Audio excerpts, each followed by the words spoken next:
First మనం అసలు direct selling ని సింపుల్ వేలో తెలుసుకుందాం. అసలు డైరెక్ట్ సెల్లింగ్ అంటే ఏంటి? డైరెక్ట్ సెల్లింగ్ అంటే హోల్సేలర్లు, రిటైలర్లు ఎవరూ లేకుండా ఒక కంపెనీ వస్తువుల్ని నేరుగా కస్టమర్లకు అందచేయటమే దీని యొక్క ప్రధాన ఉద్దేశం. దాన్నే డైరెక్ట్ సెల్లింగ్ అంటారు. అంటే కంపెనీ టు డైరెక్ట్ కస్టమర్ అనుకోండి. పూర్వకాలంలో వ్యాపారస్తులందరూ కూడా వాళ్ళ ప్రొడక్ట్ ని తీసుకొని ఇంటింటికి డోర్ టు డోర్ వెళ్లి వీధుల్లో తిరుగుతూ అమ్ముకునేవాళ్ళు. దీన్ని పెండ్లింగ్ అంటారనమాట. 18వ శతాబ్దంలో అమెరికాలో యానీ విట్నిమయర్ అనే ఒక వ్యక్తి మొదటగా ఈ విధానాన్ని ప్రవేశపెట్టాడు. అతని నుంచి డైరెక్ట్ సెల్లింగ్ ఫస్ట్ మొదలైంది. 1850, 1900 టైంలో 1886 లో డేవిడ్ హెచ్ మెకానెల్ అనే వ్యక్తి కాలిఫోర్నియా పర్ఫ్యూమ్ కంపెనీని స్టార్ట్ చేశాడు. లేడీస్ ఇంట్లో ఖాళీగా ఉన్నప్పుడు వస్తువులను అమ్ముకుంటూ కొంత డబ్బుల్ని సంపాదించుకోవచ్చు అనే విధానాన్ని ప్రవేశపెట్టారు. అంటే వర్క్ ఫ్రమ్ హోమ్ అంటారు కదా, అదే ఇది. తర్వాత పార్టీ ప్లాన్ మోడల్ తీసుకొచ్చారు. 1940 టైంలో ఒక ఇంట్లో కొంతమంది ఫ్రెండ్స్ చుట్టుపక్కల వాళ్ళని గ్యాదరింగ్ చేసి ఒక టీ పార్టీ లాంటిది పెట్టి వాళ్ళకి బిజినెస్ ప్లాన్ ని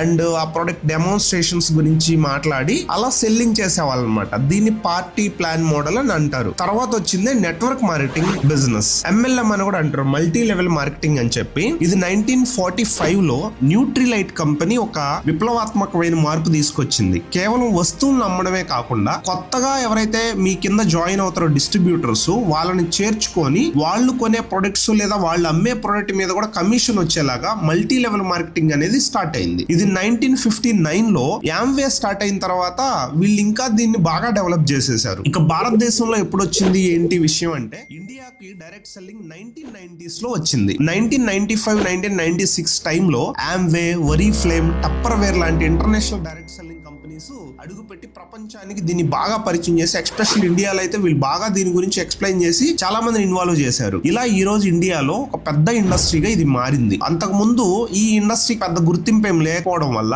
చాలా కంపెనీస్ జనాలను మోసం చేశాయి. గవర్నమెంట్ కూడా అంతగా పట్టించుకోలేదు. 2016 లో ఏం చేసిందంటే, డైరెక్ట్ సెల్లింగ్ లో కూడా ఫ్యూచర్ ఉంది, డైరెక్ట్ సెల్లింగ్ కూడా ఒక కెరియర్ ప్లాట్ఫామ్ అని గుర్తించి డైరెక్ట్ సెల్లింగ్ గైడ్ లైన్స్ తీసుకొచ్చింది. ఆ తర్వాత 2021 లో consumer protection act 2021 direct selling rules తీసుకొచ్చినాక ఇంకా స్ట్రిక్ట్ అయింది. ఇప్పుడు ఇది పూర్తిగా లీగలైజ్ అయిపోయింది ఇండియాలో. డైరెక్ట్ సెల్లింగ్ కి పిరమిడ్ స్కీమ్స్ కి కొంచెం డిఫరెన్స్ ని మీరు అర్థం చేసుకొని చేయాల్సి ఉంటుంది. ఎందుకంటే నిజమైన డైరెక్ట్ సెల్లింగ్ కంపెనీస్ లో క్వాలిటీ ప్రొడక్ట్స్ అమ్మడం ద్వారా మీ కమిషన్స్ రూపంలో ఇన్కమ్ వస్తుంది.